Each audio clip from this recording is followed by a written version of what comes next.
In a world that celebrates productivity and glorifies busy, it can be all too easy to run ourselves ragged, push ourselves beyond our limits, and rush unthinkingly through the moments of our lives. I'm Kim Forrester. You're listening to the Eudaemonia podcast, and today, as I prepare for a sabbatical from this podcast to replenish my well-being and reconnect with my homeland, I feel it's a perfect time to talk about the vital importance of slowing down. Welcome to Eudaemonia, the podcast that is all about flourishing. Plug in, relax, and get ready for the goodness as we explore the traits and practices that can help you thrive in life. With your host, Kim Forrester.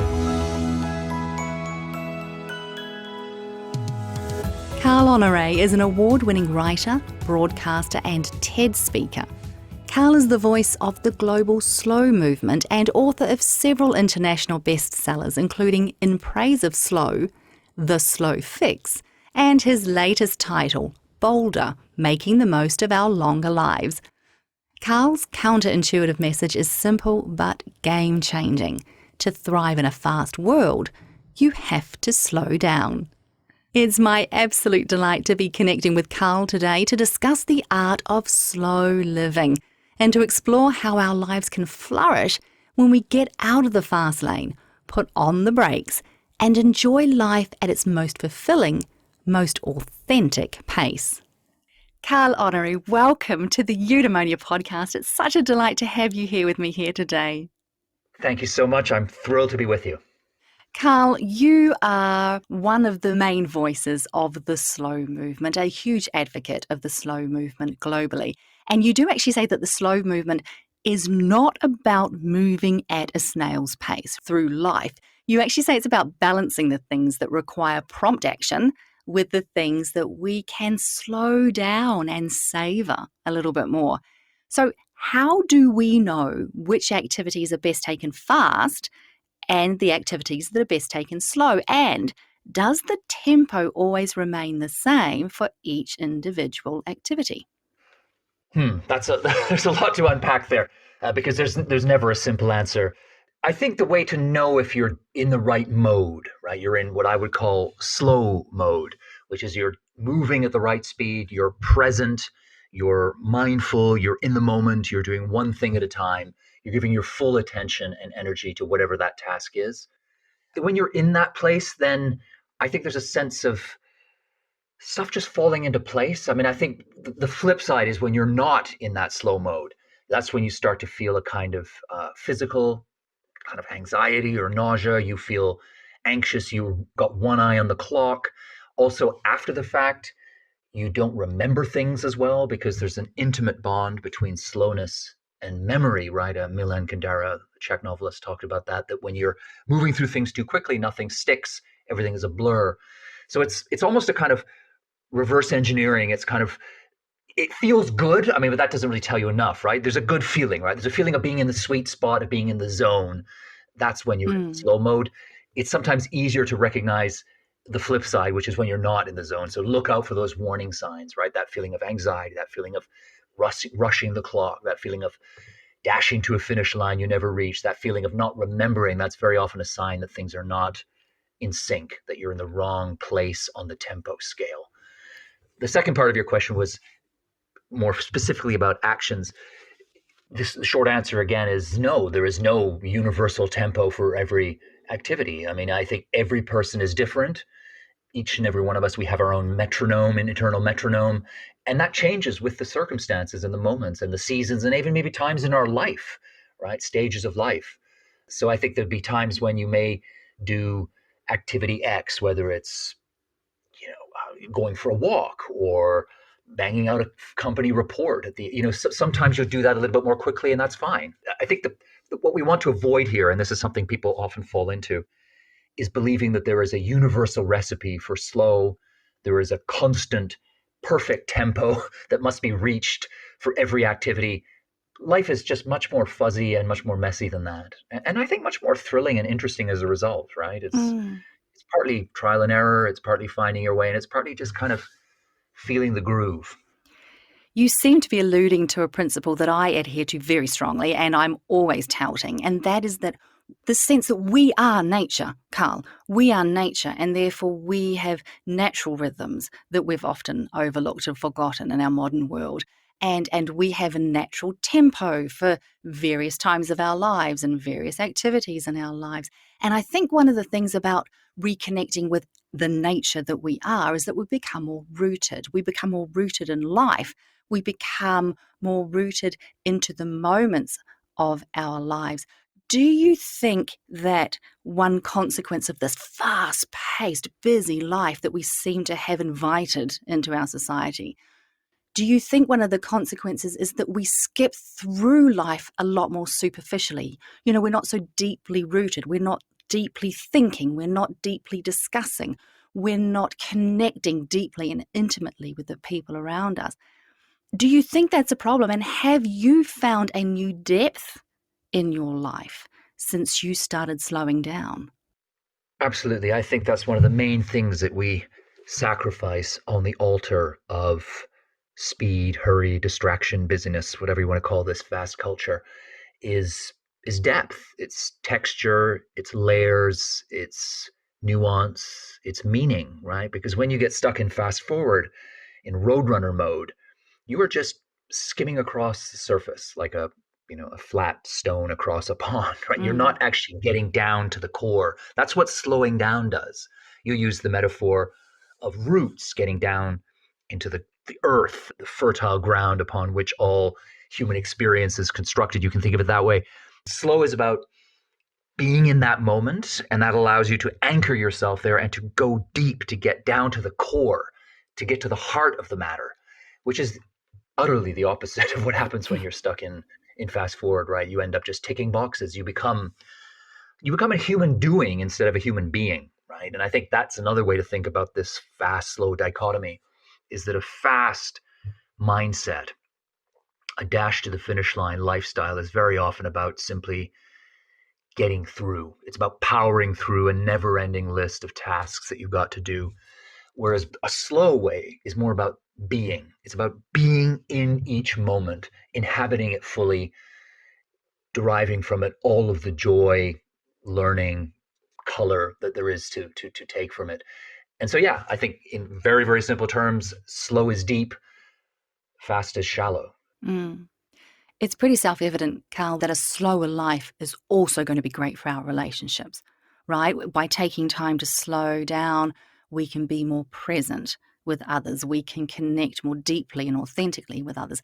And I want to know how slowing down has changed your relationship with yourself. Have you found more space to discover more about who you are since you slowed the tempo in certain parts of your life? I think that's one of the main benefits of reconnecting with your inner tortoise, if you like, of slowing down, of embracing this slow creed, is that encounter with the self. Because what happens when you get caught in fast forward and turbo mode is that you're skimming the surface. You never have the time, the space, the tranquility, the bandwidth, the serenity to pause, shut out the sound and fury of modern life, and look inside. To be at one with yourself, to grapple with those big questions such as who am I? What's my purpose here? Am I living the right life for me? Because when you're in roadrunner mode, all you have time and energy for is the small stuff, right? You sweat the small questions like, where are my keys? I'm late for my next meeting, that kind of thing.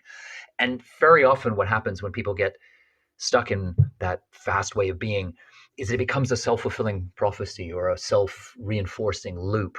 So human beings need, Socrates told us this 2,000 years ago, right? The power of the examined life, taking that time to look inside and do that internal homework, that metaphysical housekeeping that we all need to do to live a full and meaningful life. And when you don't do it, you move further and further away from yourself. Your life gets decoupled from you, and you end up in a different space from where you are. You end up just chasing your tail and rushing around on a hamster wheel trying to get to the end of the never-ending to-do list. And one of the main benefits, I say, of slowing down is that reconnection with the self, which has been something I think many people have discovered through the pandemic, because what all these lockdowns did to us. I mean, I don't say this as a fan of the pandemic. I mean, many people said to me, actually, when the pandemic hit, they said, "Oh, you must be so happy. This has forced everyone to slow down." And I've never been happy about this pandemic. It's a total nightmare for everyone in lots of different ways. But there is, I think, a silver lining, which is that many of us were forced to go through a kind of workshop in slow. And what that meant was that we had a lot more time to be alone with ourselves, alone with our thoughts, to let our minds wander, to go deep, to go inside. We couldn't go outside, so we went inside, right? And what we found inside many of us was that we hadn't been doing that metaphysical, emotional homework, and we discovered that the lives we were leading before were not the right lives for us. So it's so interesting now, if you look around social media, the mainstream media, even your own social circle, I bet you'll find loads of people saying, you know what? I'm coming out of this pandemic and I'm going to make some tectonic changes, some seismic shifts. I realized that the work I was doing wasn't right for me. I'm going to change jobs, or I'm going to leave that relationship, or I'm going to move from the city to the country, or the country to the city. And that is a marker, I think, of how people were just sleepwalking through their lives, just getting through one day to the next. And that's what fast forward living does, where slowing down allows you that rooted moment to see the big picture, to join up the dots, and to make the best decisions for forging a life that makes sense for you. And that, I think, is going to be a benefit. It was already for people slowing down before the pandemic, but many people have been forced to do it through the pandemic. So that will be a happy upside, I think. And certainly overwhelmingly in my life, the people around me have slowed down, reprioritized, reflected on their life during the last 18 months or so. But Carl, there are people who have resisted and pushed against the lockdown and the slowdown the whole way through the pandemic. And it does make me wonder, do you think that some people just work better in the fast lane?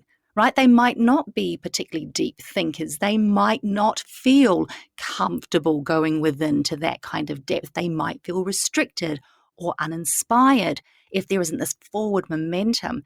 Can there be such a thing as moving too slow if it doesn't suit your personality to do so? I do think that we all have our own internal metronome, right? So I think that some people are born more tortoises and some people are born more hares. But I do think that everyone benefits from, everyone needs that reflection, right? This is a culture that privileges and venerates reaction, right? It's all about speed and pace of movement and so on. But actually, I think that the secret to living, I can return to the Socratic idea, right, is the examined life. And you cannot examine, you cannot reflect, you cannot do all that important internal work unless you slow down. So even fast people, and I include myself in that category, I am a natural hare. I've always been fast. I am still fast in many ways now. I speak fast, I play fast sports, I move fast. My wife, who's a natural tortoise, still thinks I'm fast, but that is her external view. What's changed for me palpably is that on the inside, I have a very clear before and after. Before, I felt rushed all the time. I felt like I never had enough minutes, enough hours in the day, and I was constantly pedaling just to keep my head above water. Now, I'm still busy. I still get lots of things done. To people like my wife, I still seem pretty fast, but I don't feel rushed. I just simply do not feel rushed or a victim of the clock or time sickness or whatever you want to call it. I just don't feel that anymore. But I'm still on the surface in many ways to plenty of people moving quickly. So again, it comes back to what we were talking about earlier, that everybody is different. There are different modes. And it's important, I think, to honor those different modes. I mean, if you're thinking about a company or an organization working together, I think a key first step to harnessing the power of your staff is to appreciate that everybody has different tempos. Everybody works in different ways. And so you, rather than imposing one speed on that workforce, you say, okay, well, look, let's try and build a symphony here where some people play at a different tempo, others are a bit more up tempo, some are a bit more low tempo, and you allow those people to flourish together to produce a beautiful sound. And so I think that, yes, I certainly don't want anyone to hear me speaking now or ever in any context and think, oh no, I must feel ashamed of being quick. I think quickness has all kinds of benefits. And I love fast, right? Faster is often better. And I like doing stuff fast too. But it's kind of, you can do the things fast, but if you've got a slow spirit, right? So you've got a kind of stillness in your mind, you're in what athletes call, you're in the zone. So you may be moving it on the outside at superhuman speed, but on the inside, you're unhurried, you're unruffled, you're focused, you have time for reflection. You create moments of pause that allow you to go even faster when you need to. So it's about playing with all those different tempos and being open-minded to the fact that we're all different and that we can all bring different things, different tempos to the table. That's really powerful there. And it brings me to something really personal going on in my life. I am a speed freak, we would say. I'm also a hare, and I'm invigorated normally when I am working at speed. I can get a lot of stuff done in a day, and particularly when I'm working towards my dreams and my aspirations. And normally when I'm in that zone, normally when I'm inspired and passionate about the things that I'm creating for myself and in my life, I don't feel like I am being rushed, except for recently. Recently, Carl, I noticed that I was trying to keep up the same tempo, for instance, with the podcast here, and noticed that I was feeling out of the zone. I have been feeling tense, and that has compelled me to take a sabbatical from the podcast. And I must tell you, it is something that has not come easily to me because I'm very afraid about slowing down. And I'm very, very afraid about not having that momentum towards the dreams and desires that I hold dear to myself. How can we express and embody passion, ambition, inspired action in a way that also honors the power of slowness?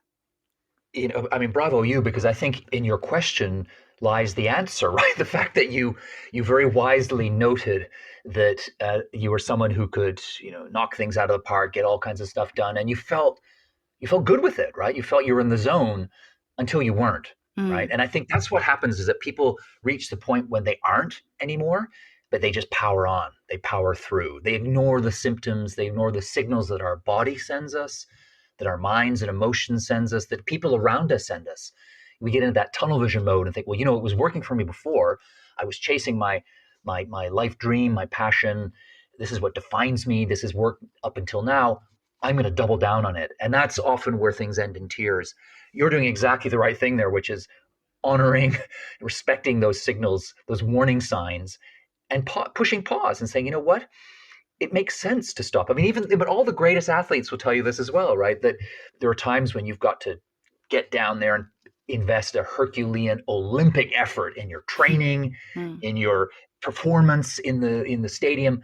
But in between, you've got to have times for rest, for replenishing, for recharging, for resetting, maybe just rebooting and changing course a little bit. So I don't know your circumstances, obviously, inside out, but perhaps the reason you started to get those warning signals was that the dream you were passing before, that you were following before, maybe needs a little rethinking, a little reshaping. And that's where reflection comes in.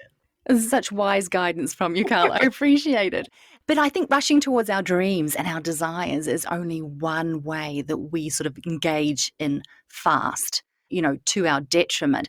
There is one thing I think we do in modern society that is incredibly detrimental to us, and that is this compulsion we have to rush through emotional healing, particularly grief, right? In the UK, they had to pass a law that allowed parents 2 weeks off work to grieve the loss of a child. 2 weeks. And in the USA, experts are saying that employees ought to give about 20 days. So employers are giving about 20 days to employees who have lost a close loved one. What are your thoughts on this modern approach to grieving, to trauma, to psychological distress? How would you like to see people manage emotional healing in the modern world? Well, I think that approach is grotesque and cruel and wrong-headed and ultimately counterproductive, right?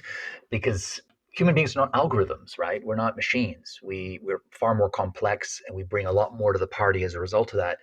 but you've got to treat people as complex creatures, right? You can't just treat them as automatons. So there's two ways to unpack this. One is on the kind of moral, ethical grounds, which is to say we ought, I think, all to be aspiring to create a kinder, gentler culture, one that makes space for emotions. And that, I think that's something that's been coming in the last few years. Certainly there's much more openness to the idea of mental health problems, talking about them in the workplace, discussing them openly, celebrities talking about their troubles with anxiety and depression and so on, or bipolar. So these things are now coming above the radar. They used to be hidden in the closet. Now they're out in the open. So that's the first step. The next step is changing the rules of the game in the workplace to allow people the time and the space that they need. Now, I can't say to you, because I don't know what the exact number of days ought to be. I mean, I don't think we'd ever come to a sort of magic number that each person should get in the event of a bereavement, for instance. But I think 2 weeks, I mean, that seems pretty small. It should be flexible. There should be, I would say also, even if you give people X number of days or weeks to stop work or be away to deal with the fallout, the emotional fallout from this loss, there should also be an awareness that when they come back, they're going to be altered and that they're going to need support. They're going to need a metaphorical arm around them and so on. So there's a whole rethink that's got to go on, both in society in general and especially in the workplace. But it is not surprising that we find ourselves in this predicament because the whole culture is about doing everything faster, that if you want to improve things, you can just speed them up. But, we are, I think, already bumping up against the limits of what makes sense when it comes to trying to accelerate the processes of human emotion. I was heartened to see that during the pandemic, the whole Tinder culture took a bit of a knock because, of course, you could swipe right, but you couldn't meet anyone anymore. Right? So all that kind of swipe right and you're in bed with somebody 4 hours later just sort of evaporated. And what you found was people going on Tinder or dating app dates through Zoom. They would order a meal together and eat, in different parts of the city or whatever, and they would have a conversation, and there would be courtship and conversation and seduction. And I'm not saying we have to go back to a kind of Jane Austen era of endless letters back and forth, right? But it was interesting to see how many people, particularly women, said how much more they loved the dating scene because they would say, well, the other person had to listen to me. They had to ask me questions, right? And so these natural experiences of building a friendship, falling in love, getting over grief, these things have a natural human arc that is probably as long today in 2021 as it was 2,000 years ago. And that is colliding with our chronic impatience today, which is why I think so many of us are so ill at ease and why mental health problems are, I don't want to use the word pandemic again, so let's say epidemic proportions. That's such a powerful concept you've just covered there, Carl, and I think it's one that we can all sort of hold very gently in our back pocket because we are all striving in some way to be better humans, to be better friends, to be, more compassionate and thoughtful. And I think that something we can all remember to do more often is to allow others the time and space they need to work through their emotional expression, whether it is courting and dating or starting a new friendship, or whether it is someone who is grieving. And there's a lot of grief around at the moment. So I love that whole idea there, Carl, of us allowing the people that we love and the people we're close to have the time to work through their emotions at their own speed. Can I just throw in just a final thought on that, which is, as you were talking there, it reminded me of a favorite proverb of mine. Well, not of mine. I think it's an African proverb. And it's, if you want to go fast, go alone.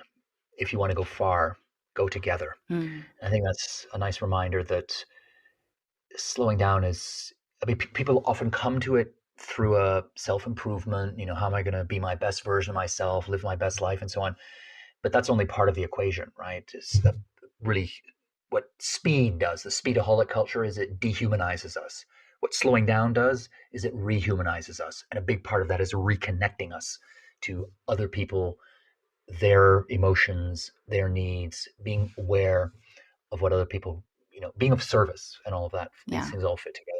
And slowness is at the core of it, right? So let's talk about dealing with other people, because you often speak in your work of the common judgments that are made of those who choose the slow lane, right? They're called lazy or unproductive or unambitious. God forbid. So if we are relying on others to help us get something done, whether it's a friend or a work colleague, if we are relying on someone to produce, a piece of work that is actually important and vital for us and our momentum, and they do not deliver on that promise in the time that we are kind of expecting of them, how can we actually give people an opportunity to move at their pace without excusing what is actually laziness or non-compliance or unreliability? Mm-hmm.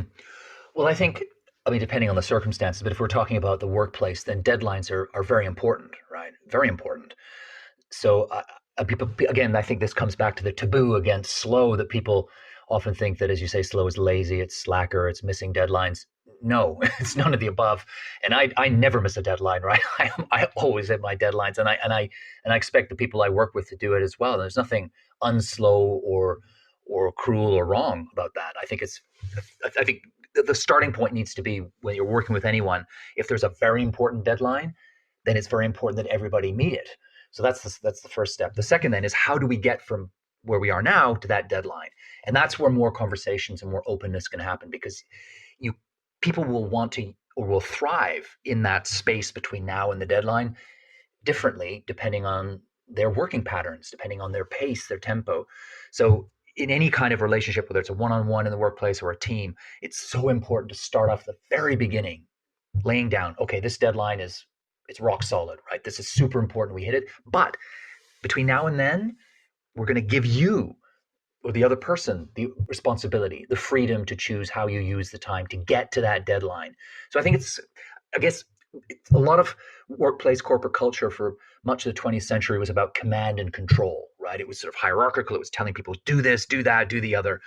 Now, I think in this, especially in the knowledge economy now, and the networking and all the kind of things that go on at work these days, the world is more flat, and you get far better results if you flatten out the hierarchies and say to people, look, we're giving you the reins here. We're saying, here's the responsibility, here's the deadline, but you have the responsibility, you have the freedom to define how you get there.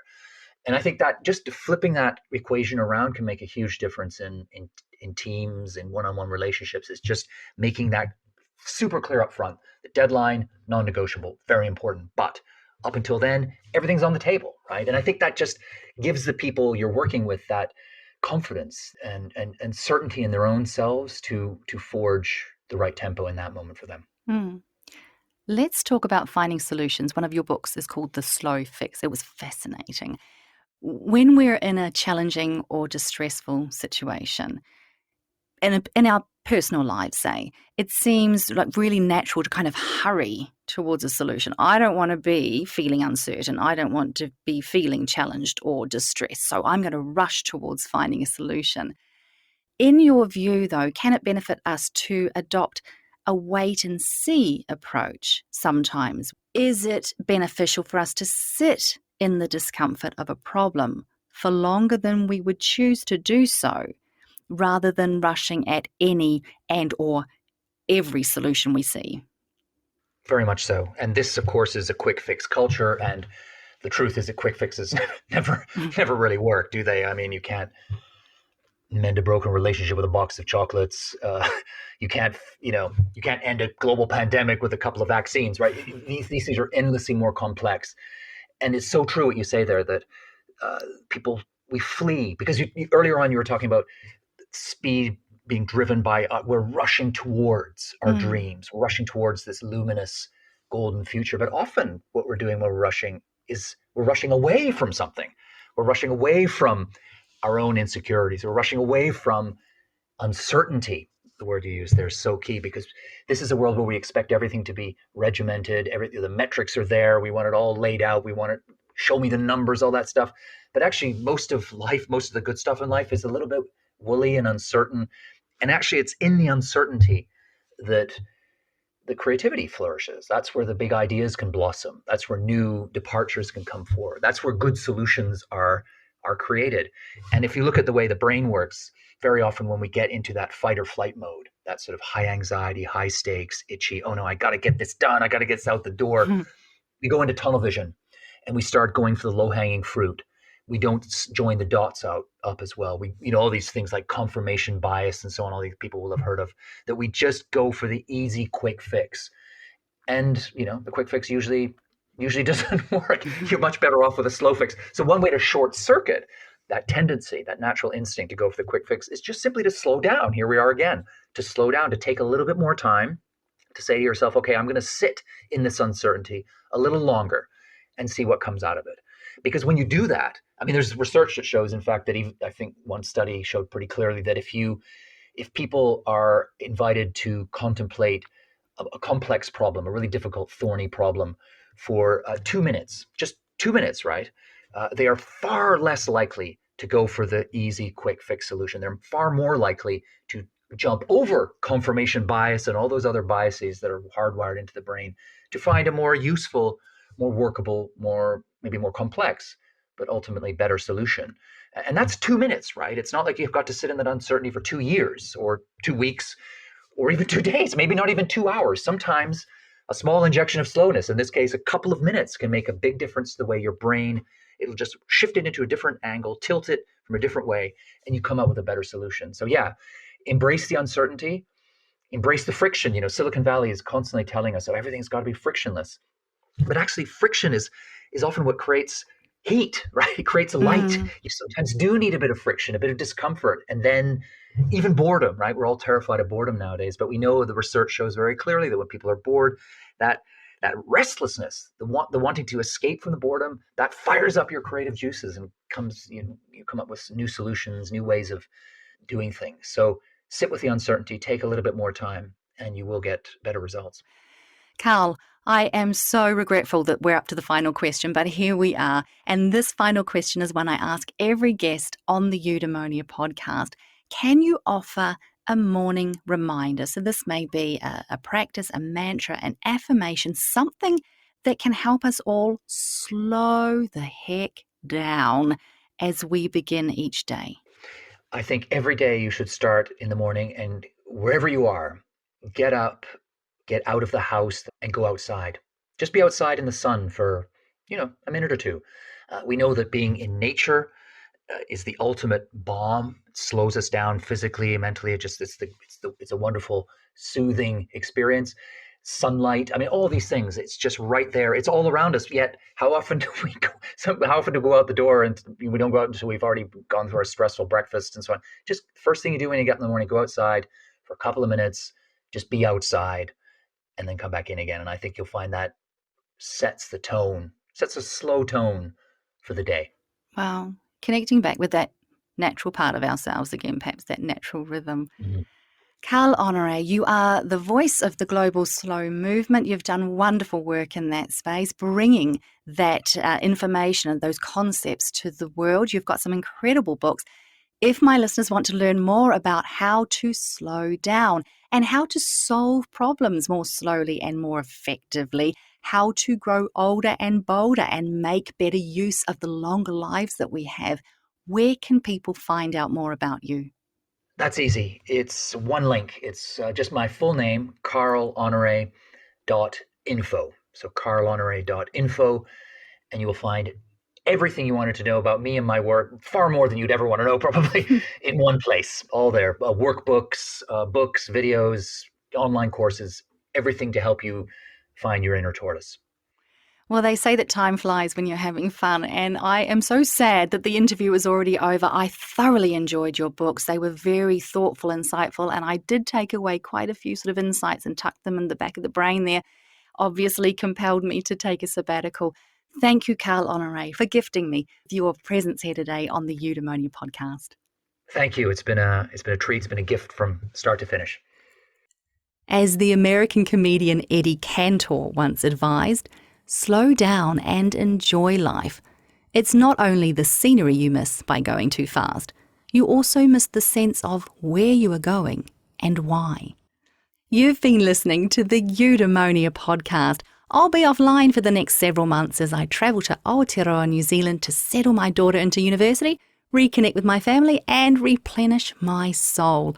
While I'm away, if you'd like to learn more about how to live a truly flourishing life, come join me on Instagram at I am Kim Forrester, or check out eudaemoniapod.com for more inspiring episodes.